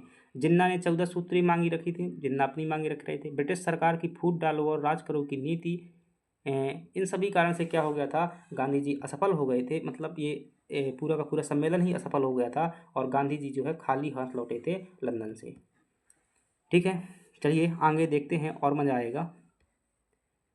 उस भारतीय का नाम बताइए जिसने तीनों गोल में सम्मेलन में भाग लिया था। दो नाम है, ध्यान रखिएगा, और यहाँ पर कौन है, एक तो हो जाएंगे भीमराव अंबेडकर जी, एक नाम ध्यान रखना है आपको, तेज बहादुर सप्रू का। तो ये दो लोग थे जो तीनों गोल में सम्मेलन में भाग लिए हुए थे। ये दूसरे में गए थे और पहले में गए थे। महात्मा गांधी किस में गए थे, दूसरे बस में गए थे। मदन मोहन मालवीय किस में गए थे, पहले में गए थे। ठीक है, तेज बहादुर सप्रू ने तीनों गोल में सम्मेलन में लिया था, बाबा साहब ने भी लिया हुआ था। तो यहाँ पर जो है व्याख्या देखिएगा, डॉक्टर भीमराव अंबेडकर ने 1930 से 31 और 1932 के तीनों गोल में सम्मेलन में दलितों का क्या किया था, प्रतिनिधित्व किया हुआ था। अब देखिएगा, जो B.R. अम्बेडकर जी हैं, इनके बारे में फैक्ट आपको याद रखना है कि संविधान के इन्हें क्या कहा जाता है, पिता कहा जाता है। और ये प्रारूप समिति ये क्या थे, अध्यक्ष थे संविधान बनाने वाली। और 1936 में इन्होंने इंडिपेंडेंट लेबर पार्टी की स्थापना की हुई थी। तो ये 1936 में इंडिपेंडेंट लेबर पार्टी की स्थापना किसने की थी, भीमराव जी ने की हुई थी। इनका जो प्रसिद्ध लेख है इनहेलेशन ऑफ कास्ट, ठीक है, इनहेलेशन ऑफ कास्ट किसकी पुस्तक है, इन्हीं की है। इसका मतलब होता है इनहेलेशन ऑफ कास्ट, मतलब जातियों के बारे में कोई पुस्तक है। भारत में जो है जातिवाद, ऐसा कुछ है इसका मतलब अनुवाद। तो इनहेलेशन ऑफ कास्ट है। और इन्होंने जो है संस्था बनाई थी बहिष्कृत हितकारिणी सभा की स्थापना किसके द्वारा की गई थी, तो आप क्या बताएंगे, 1924 में भीमराव जी द्वारा की गई थी। और इसी के द्वारा बहिष्कृत भारत नामक पत्रिका निकलती थी, इस संस्था के द्वारा निकलती थी, बहिष्कृत भारत। इन्हें मरणोपरांत जो है 1990 में क्या दिया गया था, भारत रत्न सम्मान दिया गया था, किसे, भीमराव जी को। चलिए अगले प्रश्न की बात करते हैं। देखिएगा, थोड़ी सी अगर आपको नहीं पता, भीमराव जी जो है बहुत पहले से प्रयास कर रहे थे। थोड़ा सा और चीज़ समझ लेते हैं, बाकी अपने व्यक्तिगत विचार जो है अपने पास रखेंगे। भीमराव जी जो है बहुत पहले से प्रयास कर रहे थे। देखिएगा, इनका मानना था भीमराव जी का कि भारत में अगर किसी के साथ में अन्याय और अत्याचार हुआ है, वो कौन है, दलित लोग हैं, दलित जातियां हैं। क्यों, क्योंकि वो खुद इस जीवन को जो है उन्होंने जिया हुआ था, उन्होंने भी देखा हुआ था किस प्रकार से व्यवहार किया जाता था उनके साथ में। ठीक है, तो स्कूलिंग के दौरान में उन्होंने भी ये सब देखा हुआ था। तो इन्होंने देखा कि 1909 में अंग्रेज सरकार ने क्या दिया, मुस्लिमों को आरक्षण दे दिया। ठीक है, और 1919 के अधिनियम में जो है सिखों को, ईसाइयों को, आंग्ल भारतीयों को दे दिया। तो भाई एक समाज जो भारत में हिंदू समाज के अंतर्गत है, दलित समाज कहते हैं, तो उस वह जो है हकदार है, उसे मिलना चाहिए। ठीक है, उसे क्या है, मिलना चाहिए। इस बात को लेकर क्या है, गांधी जी इसमें बहुत ज़्यादा प्रयास, सॉरी गांधी कह रहा हूँ, भीमराव जी जो है इसमें बहुत ज़्यादा प्रयास कर रहे थे। 1919 की अधिनियम की जो कमेटी बनी हुई थी, इसका नाम था I think south bra committee बनी हुई थी। उस कमेटी में जो भीमराव जी शामिल थे। साइमन कमीशन जो आया हुआ था, साइमन कमीशन की जो 7 सदस्यीय समिति थी, उस समिति के अंदर जो है सचिव के पद पर कौन थे, उस समिति में मतलब सदस्य के अंदर नहीं, सदस्यों से बाहर जो एक सेक्रेटरी का पद था, उसके सेक्रेटरी कौन थे? भीमराव जी थे, साइमन कमीशन के। और साइमन कमीशन का भारत द्वारा पूरे क्या किया गया था? विरोध किया गया था। और भीमराव जी जो है इसमें क्या थे? साथ में थे, अंग्रेजों के साथ थे। अब इसी साइमन कमीशन की रिपोर्ट के आधार पर क्या बनना है? 1935 का अधिनियम बनना है, जिसमें भीमराव जी जो है पूरी उम्मीद लगाए हुए थे कि इस बार जो है दलितों को क्या मिलेगा? समाज में आगे आने का अवसर मिलेगा, आरक्षण मिलेगा। क्योंकि इस सच्चाई को भी स्वीकार कीजिएगा कि कोई भी व्यक्ति है तो क्या करता है, हर किसी की क्या होती है? गरिमा होती है, हर कोई जो है आगे आना चाहता है। तो वही प्रयास जो है भीमराव जी कर रहे थे, ठीक है। और काफ़ी हद तक भाई यही स्थिति है वर्तमान में कि आरक्षण की बदौलत ही जो क्या हुए, मुख्य धारा में जो है जितने लोग दलितों का विकास हो पाया है, तो वो कहीं ना कहीं, अभी कल्पना कीजिएगा, आप किसी भी जाति को इससे मायने नहीं रखता है। अगर आप जो एक आईएएस ऑफिसर बन जाते हैं, क्या बन जाते हैं? एक आईएएस ऑफिसर बन जाते हैं, यहाँ आपकी जाति नहीं मायने रखती है, ध्यान रखिएगा। तो यहाँ तक पहुँचने के लिए निश्चित रूप से जो है जिन लोगों का पर्याप्त प्रतिनिधित्व नहीं है वो होना चाहिए था, लेकिन हर कोई अपनी अपनी जगह पर सही है, ठीक है। निम्नलिखित में से किसने संप्रदाय के अधिनिर्णय यानी कि कम्युनल अवार्ड की घोषणा की थी? ब्रिटेन के प्रधानमंत्री ने की थी। ये तो भाई फूट डालो और राज करो की नीति पर लगे हुए थे। तो संप्रदाय का अवार्ड की घोषणा किसने की थी? रैमजे मैकडोनाल्ड ने की हुई थी। विंस्टन चर्चिल ने क्या कहा था? गांधी जी को अर्धनग्न फकीर कहा हुआ था। कम्युनल अवार्ड बोलते हैं इंग्लिश में, या संप्रदाय का अवार्ड बोले इसी को। तो देखिएगा 16 अगस्त 1932 को जैसे ही दूसरा गोलमेज सम्मेलन हुआ, उसके बाद 16 अगस्त 1932 को, ये डेट फिक्स याद रखना, पूछी जाती है। 16 अगस्त 1932 को ब्रिटिश प्रधानमंत्री रैमजे मैकडोनाल्ड ने सांप्रदायिक पंचायत की क्या की? घोषणा की। इसके तहत दलितों को जो है अल्पसंख्यक मानकर पृथक निर्वाचन क्षेत्र दिए गए। क्या दिए गए? पृथक निर्वाचन क्षेत्र दिए गए। गांधी जी ने क्या माना? इसे हिंदू समाज को बांटने की चाल बताया था गांधी जी ने, इसलिए इसके विरोध में क्या रखा था? आमरण अनशन रखा हुआ था। रैमजे मैकडोनाल्ड के बारे में 5 तथ्य ध्यान रखिएगा कि वे ब्रिटेन की लेबर पार्टी से संबंधित थे। ब्रिटेन की लेबर पार्टी से 2 पार्टी थी वहाँ पर, एक कंजर्वेटिव पार्टी, एक लेबर पार्टी। वे ब्रिटेन के पहले लेबर प्रधानमंत्री थे। उन्होंने जो है तीनों गोलमेज सम्मेलन की अध्यक्षता की थी। इन्हें मजदूर वर्ग का नेता कहा जाता है। इनके पिता एक किसान साधारण पृष्ठभूमि से थे। अब देखिएगा महात्मा गांधी ने अपना पहला आमरण अनशन कब रखा था? तो आप क्या बताएंगे? कम्युनल अवार्ड के समय पर रखा हुआ था। क्यों रखा हुआ था? क्योंकि यह जो संप्रदाय के आधार पर जो है घोषणा की गई थी आरक्षण की, उस आरक्षण के क्या थे? खिलाफ थे। कोई भी दिमाग में ऐसा प्रश्न अगर आ रहा हो क्या गांधी जी आरक्षण के खिलाफ थे, तो मैं कहूँगा नहीं। क्यों? क्योंकि अभी आरक्षण वो देने की बात करेंगे, अभी देखेंगे कैसे आरक्षण के वो समर्थक थे। तो आपके दिमाग में चलिए थोड़ी सी आगे देखेंगे, सॉल्व करेंगे। अगला प्रश्न है कि गांधी जी ने 20 सितंबर, देखिएगा 16 अगस्त को क्या की जाती है? 16 अगस्त को जो है क्या करते हैं? घोषणा करते हैं किसके? संप्रदाय का अवार्ड की घोषणा होती है, और ये लागू होने होते होते तक जो है क्या है इसका समय 20 सितंबर हो गया। अगस्त के बाद सितंबर आता है। 20 सितंबर को पुणे की यरवदा जेल पुणे में क्या रख दिया? अनशन शुरू किया। यह अनशन कम्युनल अवार्ड यानी कि जो संप्रदाय के आधार पर आरक्षण दिया जाना था उसके विरोध में था। गांधी जी चाहते थे कि दलितों के लिए पृथक निर्वाचक मंडल वापस ले लिया जाए। क्या है? गांधी जी चाहते थे। अब देखिएगा भाई, मैं शुद्ध भाषा में बात करता हूँ। यहाँ पढ़ने का थोड़ी सा अपना तरीका चेंज कीजिएगा, ध्यान से आपको दोनों पक्ष पता होना चाहिए, वरना कई लोग क्या है इनके बीच में क्या वो विरोधी मान लेते हैं, एक दूसरे को विरोधी मान लेते हैं, ठीक है। अब मुझसे जब मतलब मुझे पता नहीं था इतिहास को, तो वहाँ पर कई लोगों ने बताया कि गांधी जी जो है आरक्षण के बिल्कुल विरोध में थे। वो चाहे कहते थे कि चाहे मैं मर जाऊं लेकिन मैं आरक्षण नहीं देने दूंगा। मैंने कहा मतलब धीरे धीरे अपन को क्या हुआ, आइडिया हुआ उस चीज़ में, अपन समझे को ऐसा कैसे हो सकता है यार, एक राष्ट्रवादी नेता जो है एक जाति का विरोध करेगा, ऐसा कैसे हो सकता है। तो बाद में पता चला कि गांधी जी आरक्षण के विरोधी नहीं थे, वो फूट डालो और राज करो की नीति के विरोधी थे, जिसमें संप्रदाय के आधार पर आरक्षण मिलना था। तो देखिएगा 2 प्रकार का आरक्षण, जो संप्रदाय के आधार पर होता है और एक जो है संयुक्त निर्वाचन प्रणाली के तहत होता है। तो संप्रदाय के आधार पर जो है आरक्षण की घोषणा रैमजे मैकडोनाल्ड द्वारा की गई थी, और इसने जो है मतलब इस आरक्षण में दलित समाज को 71 सीटें दी जाने की बात की गई थी। कितनी सीटें? 71 सीटें दी जाने की बात की गई थी। गांधी जी क्या कहते थे कि संयुक्त निर्वाचन प्रणाली के तहत आरक्षण ले लो और यह आरक्षण क्या होगा? दुगना दिया जाएगा। 71 मतलब 148 सीटें या 47 सीटें गांधी जी ने देने की बात की हुई थी। ठीक है, ये जो है बात देने की हुई थी। तो फिर आपके दिमाग में प्रश्न आएगा कि फिर भीमराव जी जो है ये वाला क्यों चाहते हैं, ये वाला क्यों नहीं चाहते।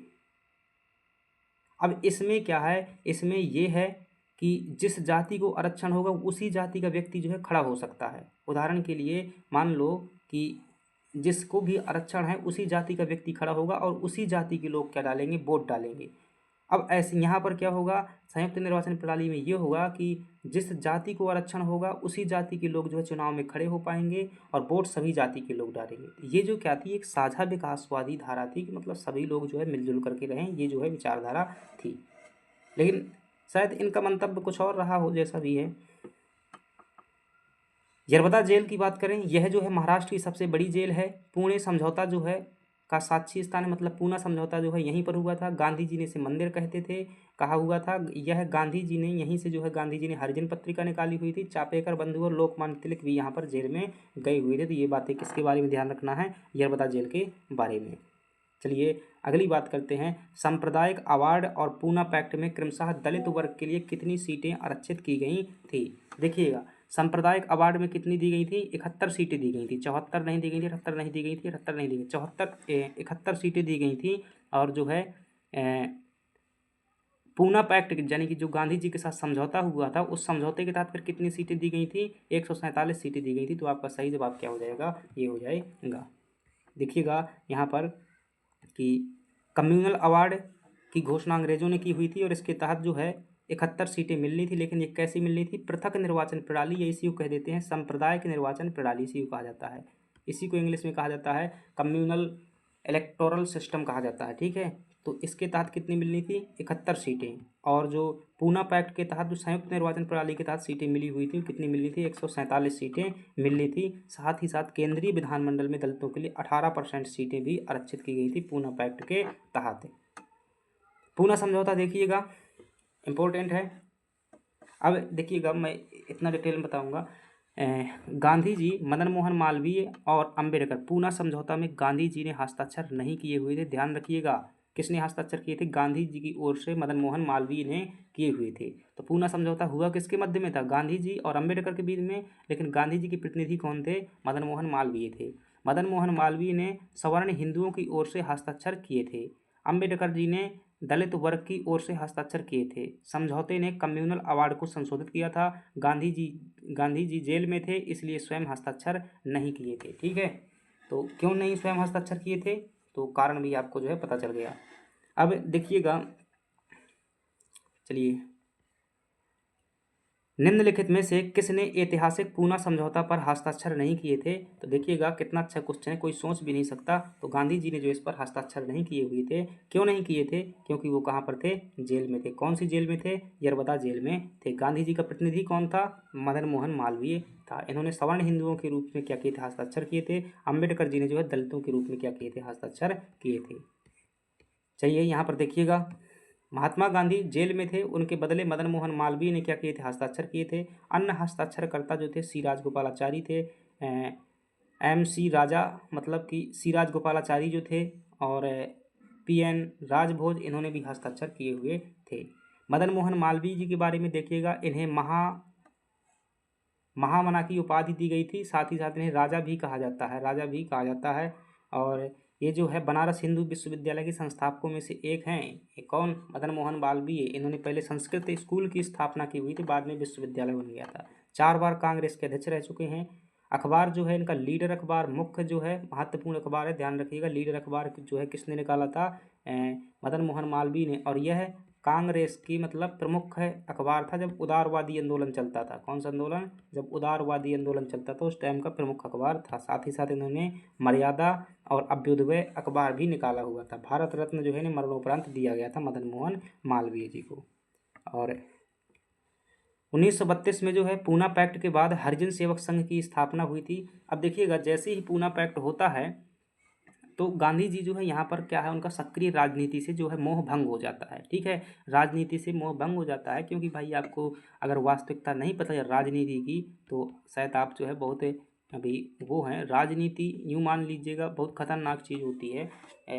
इसमें जो है हर कोई भूल जाता है, अपना ईमान भूल जाता है, अपना कर्तव्य भूल जाता है, अपना दायित्व भूल जाता है, अपने बच्चे भूल जाता है, रिश्ते भूल जाता है, नाते भूल जाता है, बहुत कुछ भूल जाता है, चरित्र भूल जाता है, ठीक है। इसके लिए कुछ हद तक भी, कहीं हद तक भी गिरते हैं, और आप लोगों ने देखा होगा, चुनाव के दौरान में खूब देखा होगा। मतलब और वास्तविकता है भाई, प्रधानमंत्री मतलब देश का जो है क्या होता है, सबसे बड़ा पद होता है। अब यहाँ जो है पहुँचने के लिए लोग जो है पता नहीं क्या क्या कर देते हैं। मैंने जो है व्यक्तिगत जीवन पढ़ा हुआ है, बहुत लोगों का जो है पर्सनल जीवनी भी पढ़ी हुई है, तो मुझे भी जो है एहसास है, खुलकर बोलने का कोई ज़रूरत नहीं है, आप लोग समझिएगा।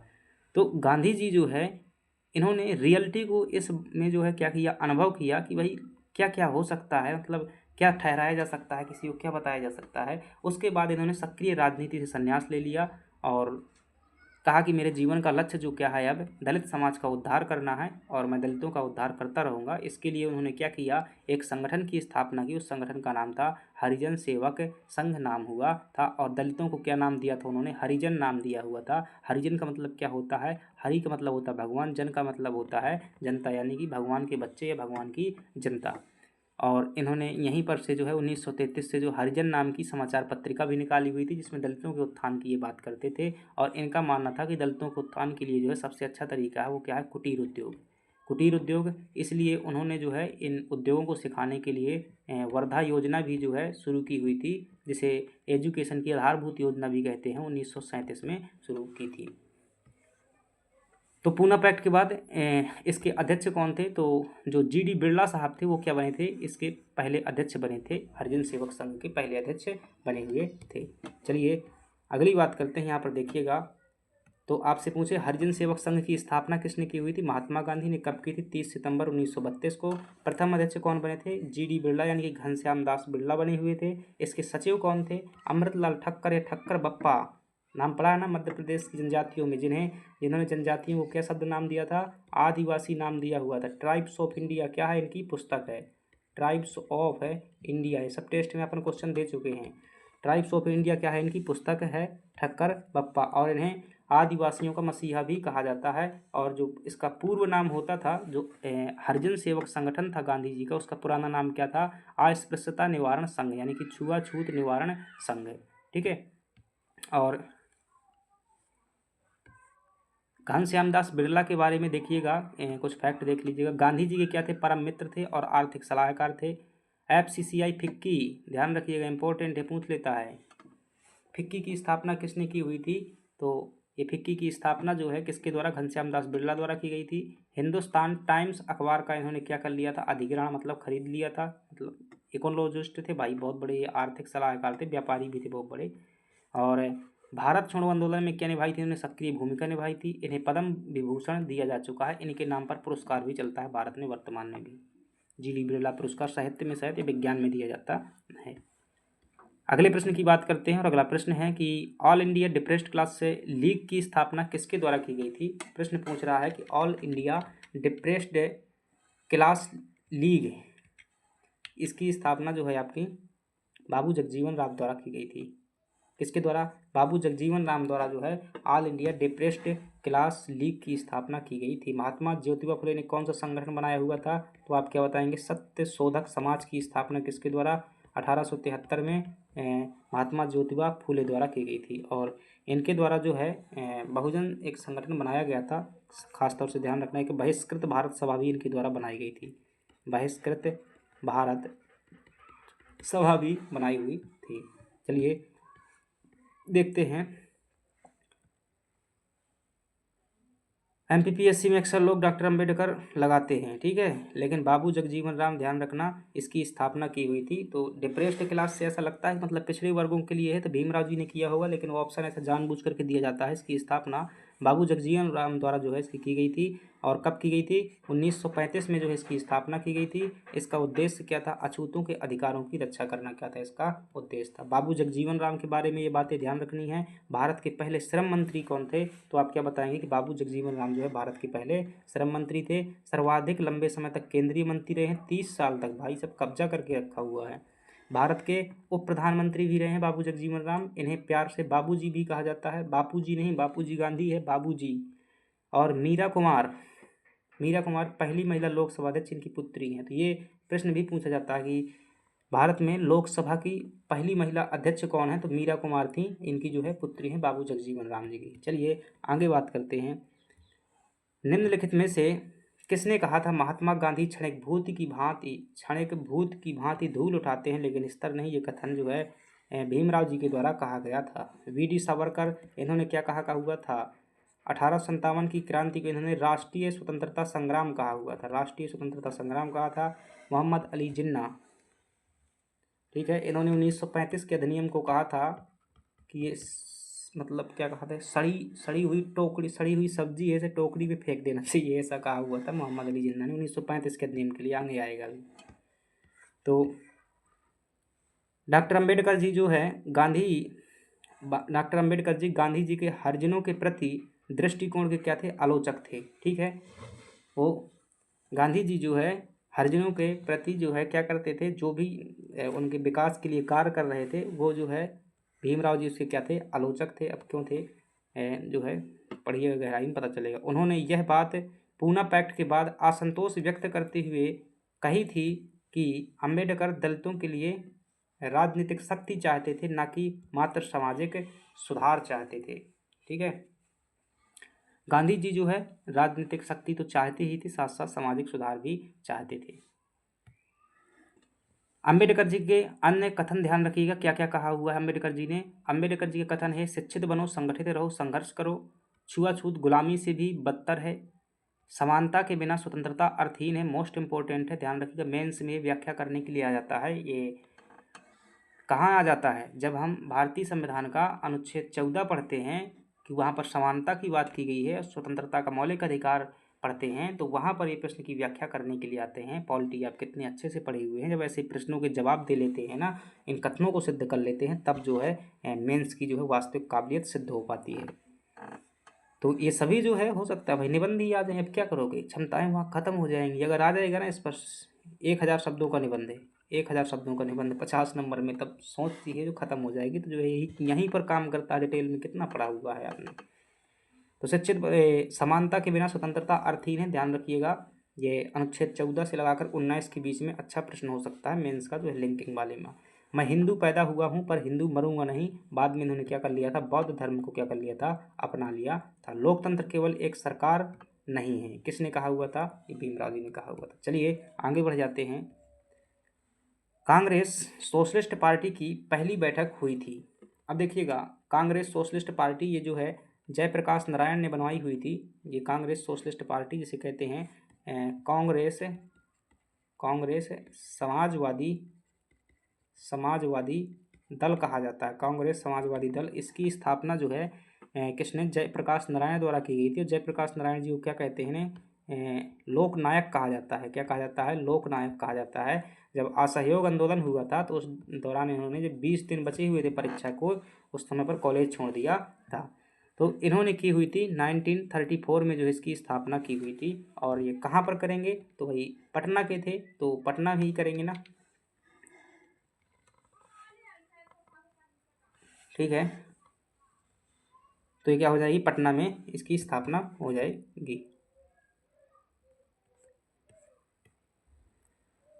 देखिएगा क्या प्रश्न है यहाँ पर, देख लीजिएगा। इतिहास जो है, मई 1934 में पटना में अंजुमन इस्लामिया हॉल में पहली बैठक हुई थी। इसका औपचारिक गठन जो है 1934 में मुंबई में हुआ था। क्या बात है भाई, हमने गलत बता दिया क्या, पहली बैठक हुई थी कहाँ पर, तो इसका सही उत्तर क्या आएगा, सी ऑप्शन आएगा, पटना ही तो बता रहा है। कांग्रेस बैठक पूछ रहा है भाई, मैंने स्थापना पूछी हुई। देखिए दिमाग में साफ रखना चाहिए कि अगर पूछे इनकी जो है स्थापना कहाँ पर हुई थी, तो स्थापना ध्यान रखेंगे बम्बई में हुई थी, बम्बई में। और पहली बैठक कहाँ पर हुई थी, तो ध्यान रखेंगे पटना में हुई थी। स्थापना कब हुई थी, 1934 में हुई थी। किसके द्वारा की गई थी, जयप्रकाश नारायण और आचार्य नरेंद्र द्विवेदी द्वारा मिलकर के की गई थी। तो इनकी पहली बैठक कहाँ पर हुई थी, तो आप बताएंगे। इनका औपचारिक गठन हुआ था कहाँ पर, पटना। इनका औपचारिक गठन जो है मुंबई में हुआ था और पहली बैठक जो है पटना में हुई थी। उद्देश्य था कांग्रेस के भीतर समाजवादी विचार को क्या करना, मजबूत करना। समाजवादी बोले तो साम्यवादी, समाजवादी मतलब कि जो मजदूरों, किसानों, गरीबों की बात करता हो, वह आंदोलन क्या कहलाता है, समाजवादी आंदोलन। मुख्य बिंदु ध्यान रखिएगा कुछ जो समाजवाद के बारे में। प्रेरणा कहाँ से मिली हुई थी जयप्रकाश नारायण को? इसके लिए रूसी क्रांति से मिली हुई है और मार्क्सवाद से मिली हुई है। मार्क्सवाद की स्थापना किसने की हुई थी? कार्ल मार्क्स ने, जिनकी पुस्तक है दास कैपिटल। इन्होंने 1942 के भारत छोड़ो आंदोलन में भूमिका निभाई थी। मोस्ट इंपॉर्टेंट है, कई बार प्रश्न पूछ चुका है कि 1942 के भारत छोड़ो आंदोलन के समय भूमिगत रेडियो किसने संचालन किया था? भूमिगत रेडियो मतलब छुप करके जो है मतलब समाचार देते थे, तो वो कौन थे? जयप्रकाश नारायण, राम मनोहर लोहिया थे। ये जेल से भागे थे, हजारीबाग जेल से। इन्होंने व्यक्तिगत सत्याग्रह का क्या किया था? विरोध किया था गांधी जी के। इन्होंने रियासतों में जन आंदोलन का समर्थन किया था। स्वतंत्रता के बाद यह पार्टी समाजवादी पार्टी बनी हुई थी। और चलिए, कम्युनिस्ट पार्टी सीपीआई ही तो है भाई, मार्क्सवादी है भाई। जो अभी ममता बनर्जी है जो है पश्चिम बंगाल की मुख्यमंत्री, शायद यहीं से, इसी पार्टी से है। निम्नलिखित में से कौन कांग्रेस समाजवादी दल का प्रमुख नेता था? तो दिए गए ऑप्शन में अगर बात करेंगे तो आचार्य नरेंद्र देव और जयप्रकाश नारायण, ये क्या थे? जयप्रकाश नारायण जो है इन्होंने 1934 में क्या की हुई थी? इस पार्टी की स्थापना की थी बम्बई में, और ये जो है प्रमुख नेता थे। गणेश शंकर विद्यार्थी का समाचार पत्र याद कीजिए, क्या नाम है? प्रताप, प्रताप समाचार पत्र। और मानवेंद्र नाथ राय, एम एन राय जो है साम्यवादी नेता थे। इन्होंने अंतर्राष्ट्रीय स्तर का जो साम्यवाद था उससे जुड़ने वाले पहले व्यक्ति थे। चलिए बात करते हैं, आचार्य नरेंद्र देव और जयप्रकाश नारायण जो है क्या हैं? जो कांग्रेस समाजवादी पार्टी थी उसके प्रमुख दो नेता थे। आचार्य नरेंद्र देव ने पटना में इस सम्मेलन की क्या की हुई थी? अध्यक्षता की हुई थी। और आचार्य नरेंद्र देव के बारे में देखिएगा क्या क्या खास बातें हैं। कौन थे ये? इन्हें भारतीय समाजवाद का पितामह कहा जाता है। भाई सुने हैं फैक्ट कभी? तो इसलिए तो सब कुछ डिटेल में पढ़ते जाइएगा। जो याद है, याद करने की ज़रूरत नहीं होती है, ठीक है? चीज़ें याद नहीं की जाती हैं भाई, पढ़ते रहते हैं, लगातार करते रहते हैं, ठीक है? रुकते नहीं हैं। जहाँ भी मिले क्या करो, अपना रिवीजन करो। चीज़ें धीरे धीरे क्या हो जाती हैं, याद हो जाती हैं जब लगातार आप प्रयास करते रहते हो। याद नहीं हो रहा, कोई दिक्कत नहीं, टेंशन लेने की ज़रूरत नहीं है कि भाई इतना हो गया मुझे याद नहीं है कुछ, क्या बात नहीं है, तो ना रहने दो, फिर से जब मिलेगा रिवीजन कर लेंगे। भारतीय समाजवाद के ने क्या कहते हैं? पितामह कहते हैं। इन्होंने बौद्ध धर्म दर्शन क्या है पुस्तक लिखी हुई थी। आचार्य नरेंद्र देव की पुस्तक है बौद्ध धर्म दर्शन। लखनऊ विश्वविद्यालय के कुलपति भी रहे हैं। वे किसान आंदोलन के बड़े नेता थे। काशी विद्यापीठ से भी जुड़े रहे हैं। कौन? आचार्य नरेंद्र देव। तो खास बात इनके बारे में करें तो बहुत बड़े समाजवादी नेता थे, इतना बस ध्यान रखना। 17 नंबर का प्रश्न है, इसमें पूछा जा रहा है कि 1934 में कांग्रेस सोशलिस्ट पार्टी की स्थापना की गई थी। तो जो 1934 में कांग्रेस से सोशलिस्ट पार्टी की जो है स्थापना की गई थी, तो आप क्या कहेंगे? कब की गई थी? 1934 में। किसके द्वारा की गई थी? दो नेता हमेशा ध्यान रखने हैं, एक जयप्रकाश नारायण और एक जो है आचार्य नरेंद्र देव। और इनकी पहली बैठक कहाँ पर हुई थी? पटना में हुई थी। और स्थापना कहाँ पर हुई थी? मुंबई में हुई थी। ये बातें ध्यान रखिएगा। जवाहरलाल नेहरू और विनोबा भावे द्वारा की गई थी, तो क्या बताएंगे? जयप्रकाश नारायण और आचार्य नरेंद्र द्वारा की गई थी। चलिए, सीएसपी के संस्थापक देख लीजिएगा भाई। जो सीएसपी यानी कि कांग्रेस सोशलिस्ट पार्टी, इसके जो प्रमुख सदस्य थे जयप्रकाश नारायण, आचार्य नरेंद्र देव, मीनू मसानी, ये क्या थे? इसके प्रमुख सदस्य थे। बाकी राम मनोहर लोहिया, ये मेंस में पढ़ेंगे, ये भी जो है बहुत बड़े समाजवादी नेता थे। इन्होंने एकात्म मानववाद दिया था, चौखंबा योजना। और समाजवादी के जो 5 अन्य नाम हैं तो ये ध्यान रखना है। राम मनोहर लोहिया प्रसिद्ध समाजवादी नेता हैं। कमला देवी चट्टोपाध्याय प्रथम महिला प्रतिनिधि हैं। अच्युत पटवर्धन भारत छोड़ो आंदोलन के नायक कहे जाते हैं। मीनू मसानी पहले महासचिव रहे थे सीएसपी के। यूसुफ मेहर अली भारत छोड़ो आंदोलन का इन्होंने नारा भी दिया हुआ था और समाजवादी पार्टी के सदस्य भी थे। चलिए, जयप्रकाश नारायण किस नाम से पहचाने जाते हैं? तो आप क्या कहेंगे? लोक नायक के नाम से जो किसे जाना जाता है जयप्रकाश नारायण को। लोकहितवादी किसे कहा जाता है? भाई पढ़ चुके हैं, याद कीजिएगा। गोपाल हरि देशमुख है। गोपाल हरि देशमुख कहाँ पढ़े हुए थे? महाराष्ट्र में। महाराष्ट्र के बहुत बड़े समाज सुधारक है देशमुख है। लोक नेता किसे कहते हैं? लोक नेता गांधी जी को कह सकते हैं। लोकमान्य किसे कहा जाता है? जो बाल गंगाधर तिलक थे उन्हें क्या कह सकते हैं? लोकमान्य कह सकते हैं। चलिए आगे बात करते हैं। लोकहितवादी गोपाल हरि देशमुख को कहा जाता है। और जेपी मतलब जयप्रकाश, इन्हें लोकनायक के नाम से जानते हैं। और किसका उपनाम है लोकनायक? जयप्रकाश नारायण जी का उपनाम है। पीपल्स लीडर कहा जाता है। लोकमान्य तिलक किसे कहते हैं? बाल गंगाधर तिलक जी को कहते हैं। और ये कई बार प्रश्न आता है, संपूर्ण क्रांति का नारा किसने दिया हुआ था? जयप्रकाश नारायण ने दिया हुआ था। इसमें 7 क्रांतियाँ शामिल हैं और इन्होंने यह नारा दिया हुआ था, भाई क्या नाम था कि तिलक दहेज को छोड़ दो और समाज की दिशा को एक नई दिशा में मोड़ दो, ऐसा इनका नारा था। तो मेंस में से लिखने होते हैं कोटेशन थोड़ा थोड़ा। इन्होंने 1942 में हजारीबाग जेल से जो क्या निकले थे, भाग निकले थे, फिर रेडियो संचालन किया था भारत छोड़ो आंदोलन में। इन्हें मैक्सिस पुरस्कार 1965 में मिला हुआ था, एशिया का नोबेल पुरस्कार कहलाता है। और यह पुरस्कार जो है विनोबा भावे जी को भी मिल चुका है। भारत रत्न जयप्रकाश नारायण जी को मिल चुका है। आज़ाद दस्ता का जो है इन्होंने गठन किया हुआ था। चलिए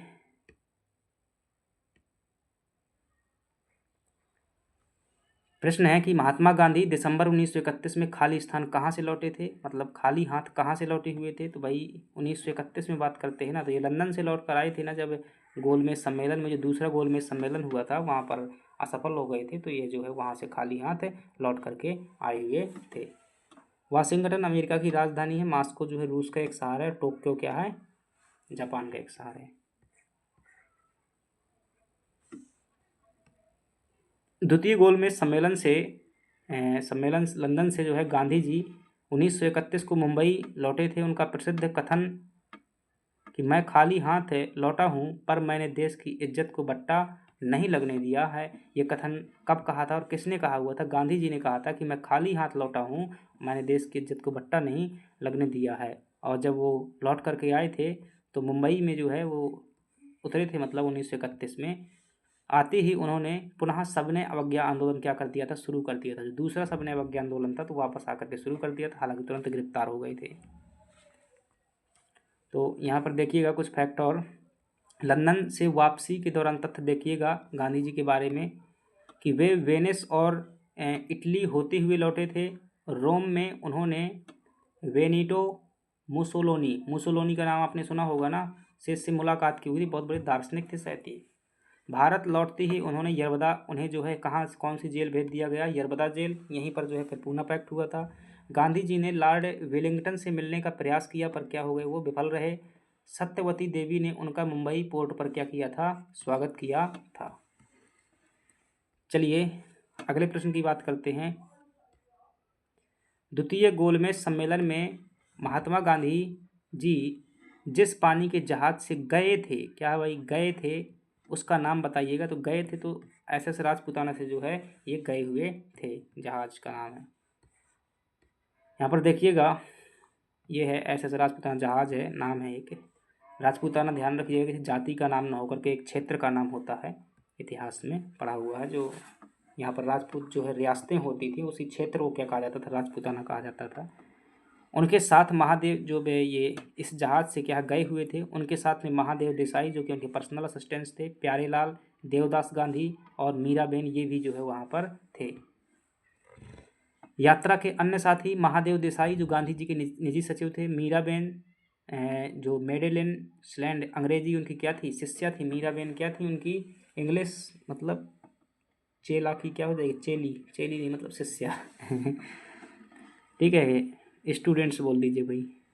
GD बिरला और मदन मोहन मालवीय भी क्या थे, साथ में थे। वे 29 अगस्त 1931 को बम्बई से क्या हुए थे, रवाना हुए थे। वापसी उन्होंने जो है SS बिसेनिया जहाज से की हुई थी। गए किससे थे, SS राजपूताना से। वापसी किससे हुई थी इनकी, SS बिसेनिया से जो है वापसी हुई थी। तो ये फ्रेंड्स क्या हो जाते हैं, अपने क्वेश्चन जो है यहाँ पर ख़त्म हो जाते हैं और हमने अपनी क्षमता पर क्या किया, हर प्रश्न का सॉल्यूशन किया है। भाई बहुत जल्द से जल्द, जितनी जल्दी हो सकेगा, ये जितनी जल्दी होगा तो आप क्या करेंगे, अपना टॉपिक जो है हमें ख़त्म करना है। थोड़ी सी देखिए चीज़ें अगर, तो अब देखिएगा कहाँ तक पहुँच चुके हैं हम। गोलमेज सम्मेलन भी हो गए भाई। अब क्या है अपने के पास में, 1935 का अधिनियम आएगा, 1935 का अधिनियम आएगा।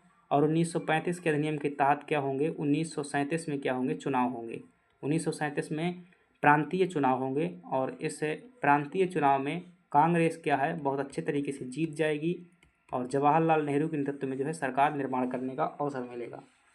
और इधर जब से ये मोहम्मद अली जिन्ना हारेगा तो 1940 से जो है क्या हो जाएगी, पाकिस्तान की मांग प्रबल हो जाएगी और 1939 में दूसरा विश्व युद्ध शुरू हो जाएगा। क्या हो जाएगा, दूसरा विश्व युद्ध शुरू हो जाएगा। तो दूसरे विश्व युद्ध में जो है अंग्रेज सरकार क्या कर देगी, पूरी की पूरी फौज भेज देगी भारत की। इस बात से कांग्रेस नाराज़ हो जाएगी कि हम देश की सबसे बड़ी पार्टी, हमसे पूछा भी नहीं गया। कांग्रेस अपने सरकार से क्या देगी, त्याग पत्र देगी और 1940 में क्या होगा, व्यक्तिगत सत्याग्रह होगा। और 1940 के बाद में 1942 में क्या होगा, क्या बोलते हैं, भारत छोड़ो आंदोलन होगा। और ये अंतिम सबसे बड़ा आंदोलन था, इसके बाद कोई आंदोलन नहीं हुआ और फिर क्या है, अपनी आज़ादी आ जाएगी। तो 8-10 क्लासें और होने वाली हैं, हो जाएगा भाई जल्दी ही। चाहूँ तो एक क्लास में ही ख़त्म कर सकता हूँ, लेकिन थोड़ा सा ठहराव के साथ चलना है भाई। अब अंतिम कगार पर है, हाथी निकल चुका है, पूँछ भर बची है। तो और 10-12 क्लासें कर लेते हैं अपन, 2-2 करेंगे तो 3 से 4 दिन में जो है अपना टॉपिक ये पूरी इतिहास हो जाएगी। और दावे से कह सकूँगा कि भाई प्रश्न देखिएगा 90% से ऊपर प्रश्न जो है आपको देखने को मिल जाएंगे। चलिए, थैंक यू। टेस्ट ज़रूर देना है सभी लोगों को।